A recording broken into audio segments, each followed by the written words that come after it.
দুপুরে ঘুম থেকে উঠেই দেখি আমার বউ অনেক যত্ন করে আমাদের এই ছোট্ট বাগানটিকে একদম পরিষ্কার করে ফেলেছে। মনটা ভরে গেল। ভাবলাম ওর জন্য আজ একটু গিফট নিয়ে আসি।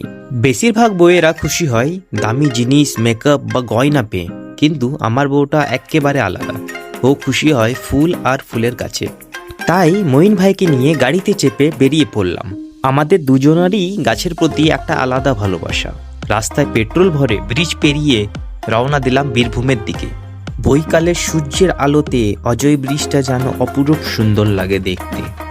একটু পর পার করলাম পাঁচড়া, তারপর পৌঁছালাম এই বিষ্ণুপ্রিয়া নার্সারিতে। পাঁচড়া থেকে দুবরাজপুর যাওয়ার রাস্তার মধ্যেই এই নার্সারিটি পড়ে। সত্যি খুব সুন্দর জায়গা এবং খুব সুন্দর গাছগুলো। ঢুকতেই সামনে বিশাল একটা আম বাগান, দারুণ দৃশ্য। তারপর ফুলের অংশে গিয়ে দেখি এখনো শীতের ফুলগুলো আসেনি। মনটা একটু খারাপ লাগলো, কিন্তু খালি হাতে তো আর ফেরা যায় না। নার্সারির লোকজন বলল আর 10 দিনের মধ্যেই পুরো জায়গাটা ভরে যাবে শীতের ফুলে।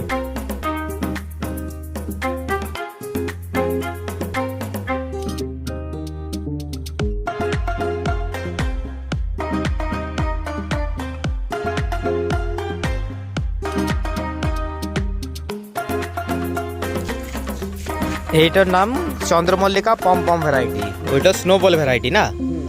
আর এইটার কি নাম বললি, কি ভ্যারাইটি এটা? পুনে ভ্যারাইটি। আচ্ছা, তুমি কোন ভ্যারাইটি নেবে? অনেক গাছই আছে এখানে ভালো ভালো, কিন্তু এখন ঠান্ডার সব ফুলগুলো আসে। 10 দিন পর বললো আরেকবার ভিজিট করতে, তখন সব ঠান্ডার ফুল আসবে।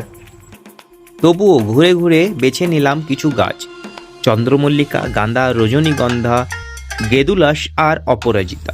তার সাথে একটা কোকোপিটের ব্রিকও নিলাম। তার ভিডিও সেপারেট করে আলাদা পাঠাবো আপনাদেরকে। কিছুক্ষণ নার্সারিটি ঘোরাঘুরি করে ঘাটাঘাটি করে আরও কিছু গাছ খুঁজলাম, কিন্তু মনের মতো আর কিছু পেলাম না। তাই 10 দিন পর আবার আসবো এখানে।